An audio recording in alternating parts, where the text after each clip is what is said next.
All right, guys. So I don't know about you, but I kind of feel like after Trump's speech yesterday at CPAC, there's a renewed sense of hope, right, in the Republican Party. It almost feels like we're starting over, right? It feels like it's 2015 again, where Trump was giving a speech and going down the escalator, right? That's just kind of what it feels like. Okay, it feels like, okay, 2022, it's possible to take back the House, maybe even win the Senate. In 2024, game on, right? That's kind of what it feels like. Okay, and that kind of speaks to, Trump's personality and his leadership and his way of just being able to rally people behind him, right? And specifically behind winning. Okay, because that ultimately is what Trump's speech was about yesterday, is winning, coming back and winning in 2022 and 2024. Okay, and this is Trump's journey to truly becoming the kingmaker of the Republican Party, right? So in my post CPAC analysis, I guess, we got to pay attention to the polls. Now, I know some of you guys don't like polls. I get it, but they're fun to take a look at and to draw some conclusions from, right? Because it gives us some feedback in terms of what people are saying and what the party may be thinking. So CPAC does these straw polls every single time they have the conference or whatever. In this CPAC in 2021, one of the questions was, thinking ahead, if the 2024 Republican primary for president in your state were held today, among the following candidates, for whom would you vote?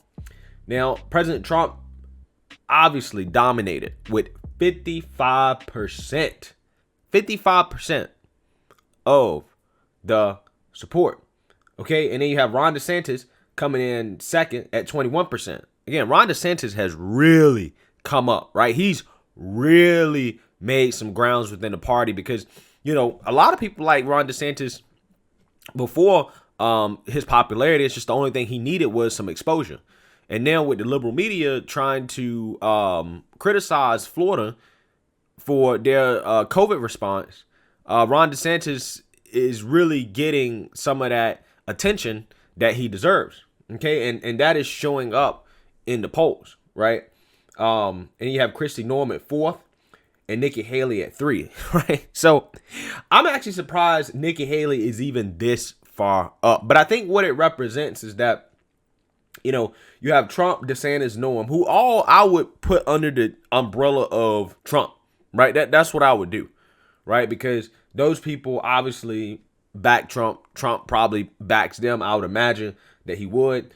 And it just shows how dominant the Trump wing of the party is in terms of voting power, right? Because again, the establishment person, Nikki Haley, comes in 4th and she only has 3%. So it says a lot kind of about where the current state of the Republican Party at in reference to the base. Then you have Mike Pompeo at 2, right? Mike Pompeo, he's had to come up, okay? Because there's been rumors that he's trying to run. Now, Ted Cruz at 2% is pretty disappointing. And it's disappointing because, this guy, he won CPAC back in 2016, I believe. Now, I think Trump came in 3rd of that same CPAC poll, but Ted Cruz seems to have fallen from grace, right? Quite a bit. But, here's the thing. When it comes down between Ted Cruz and Trump and DeSantis, I think a lot of people probably would go with Trump and DeSantis over Cruz at this point. So, it could be an indictment on him. It could not, right? And the next poll that we'll look at may be able to explain a little bit more about that. And then you have Rand Paul, Tucker Carlson at 1%, Josh Hawley at 1%, Mike Pence at 1%. Wow. I honestly am surprised Mike Pence is polling this low as well. Because again, Mike Pence was very loyal to the president throughout the whole 4 years of him being in office, and him kind of having that Trump brand. But again, after what happened on January 6th, I kind of understand why he's 1%, but at the same time, it's like, wow, people are really mad at Mike Pence apparently. And then you have Tim Scott, 1%, Ben Carson, right? Ben Carson's still polling up here, right? Ben Carson has been very popular in the Republican Party for a while, right? Even back in 2013, 2014, 2015, he was doing very well in these polls. So Ben Carson could be a dark horse. Marco Rubio, and then you have Tom Cotton and Mitt Romney, right? Mitt Romney at 0.3%. Wow, it just really shows you what people think about Mitt Romney right now in the Republican Party. I mean, this is really low for him, okay? And then you have a bunch of other people who are basically irrelevant, like Chris Christie. So the next poll, right, is a poll without Trump, okay? And without Trump, Ron DeSantis really dominates, okay? This man has 43% without Trump. And this poll tells you guys, where are the votes going to go without Trump? This poll right here tells you what is the future of the Republican Party most likely. That's what this poll is, okay? Because, you know, Trump runs in 2024 and he wins. Obviously, I don't believe he will be able to run again. I'm not sure about that. But if he runs in 2024 and then he loses, I don't think he will be running again. So, I mean, again, this poll right here, guys, in terms of the future of the Republican Party, is a lot closer than what a lot of people think. Okay, so Ron DeSantis being at 43% says a lot about what people think about him. And some of it probably is some home cooking, right? Considering how CPAC was in Florida. We'll talk a little bit more about that later. Kristi Noem, again, 11%. Again, the anti-lockdown governor of South Dakota shoots up to a whole 11%. And I think Ron DeSantis and Kristi Noem being the top two right now shows you how Republicans really feel about the lockdowns, how they feel about the pandemic, how they feel about the perceived threat on freedom and individual liberties. They really care about that a lot, okay? Because the top two candidates are basically the anti-lockdown governors of their states, right? No coincidence, in my opinion. No coincidence. So Trump Jr. at 8%. So Trump Jr. here comes in third, right? No Trump. 8% of the vote goes to Trump Jr., right? Again, shows you the strength of Trump in the party. Yeah, Mike Pompeo at 7. Ted Cruz at 7. So you notice how once they take Trump out, that all the Trump-backed, right, or perceived Trump-backed candidates, their numbers go up, and the quote-unquote establishment, their numbers stay the same, okay? Because you have Ted Cruz at 7, Tucker Carlson at 3, Josh Hawley at 3, Nikki Haley still at 3, which is exactly what she was before. Again, so if you take Trump out, the establishment is the same. They go nowhere.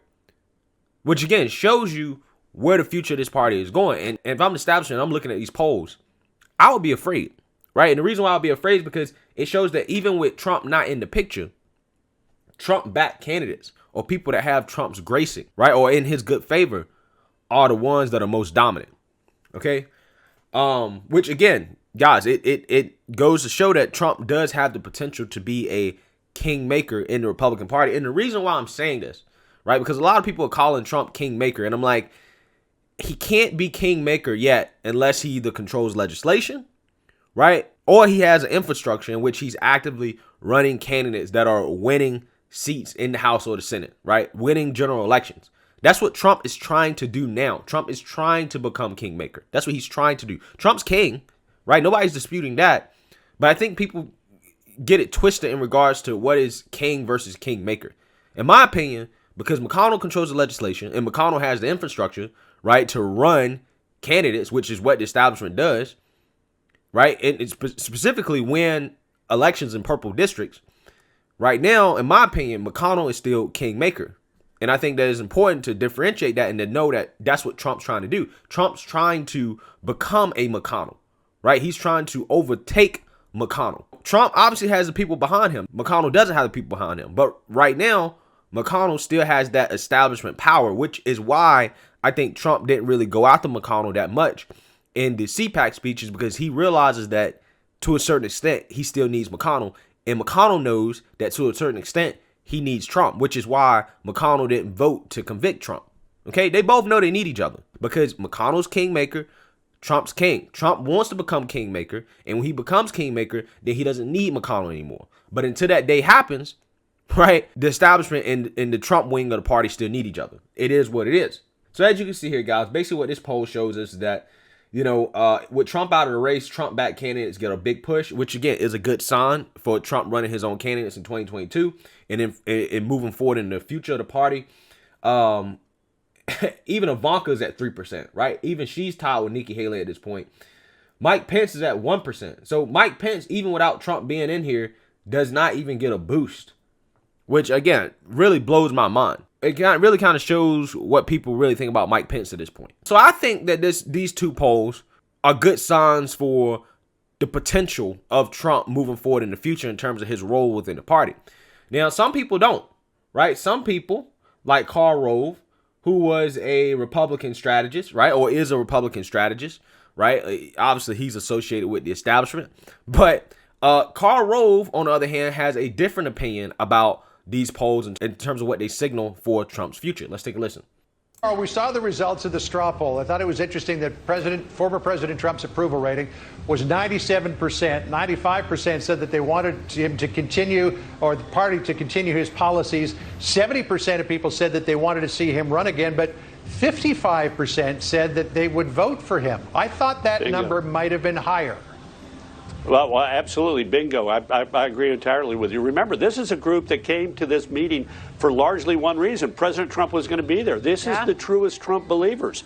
And for him to only get 55% says, as I said in my column, he is losing strength because he's not introducing something new. He's losing strength whether he recognizes it. And I think if I were them, I'd take that as a cautionary note. He needs to refresh his act. He needs to change, and he needs to offer a vision for the future. Really interesting analysis there. Is this too soon, Karl? I mean, we're talking.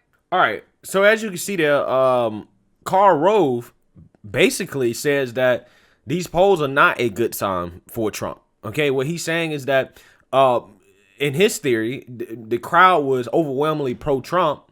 However, even the most pro-Trump people don't really want to see him run again. He only got 55%. And I think my rebuttal to that is that I think that Karl Rove is missing the fact that this was in Florida. And I think that the person that came in second was Ron DeSantis, who had, 20-some%. So I think that a lot of this was probably some hometown cooking for Ron DeSantis.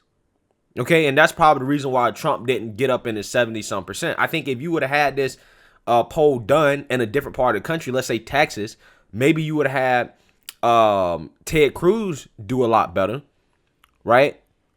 And maybe Ron DeSantis would have done as well. Maybe Trump would have done better. Maybe you would have saw those numbers get up to 60, 70-some%. So in reference to Karl Rove talking about, well, Trump needs to change his act, he needs to refresh some things, I don't think that's necessarily a terrible criticism, right? And I don't think that he's 100% wrong about that.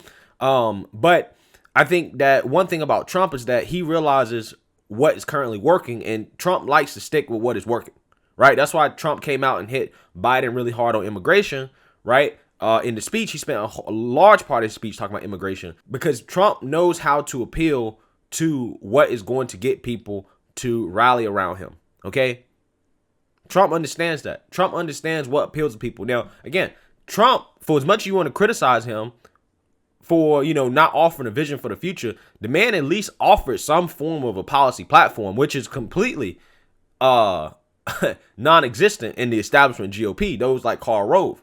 Okay, those people don't have a policy platform at all, right? At least Trump is offering something. He's offered some vision for the future. These other guys, Nikki Haley, I guarantee you most Republicans couldn't name anything that Nikki Haley is for policy-wise outside of the wars. And the reason why is because the establishment has not done a good job of establishing their policy platform. And I think that ultimately has hurt the Republican Party. One thing Trump has done has actually put a focus back on policies. That's why people, right, said they overwhelmingly support Trump's policies, even though they might not vote for him, right, over somebody like DeSantis, they still support the policy. Okay, so I think Karl Rove here is not all the way incorrect, but I think he's a little miscalculated in reference to why Trump polled as low as he did, right? If you count 55% low, I think that DeSantis has some hometown cooking. And I do think that people do care about the policies, which is shown up in terms of, people's approval ratings of his policies and wanting his policies moving forward. So, again, guys, some interesting takeaways from these polls. Let me know what you guys think. Make sure you like, comment, and subscribe. Most importantly, share a Black conservative perspective. Peace.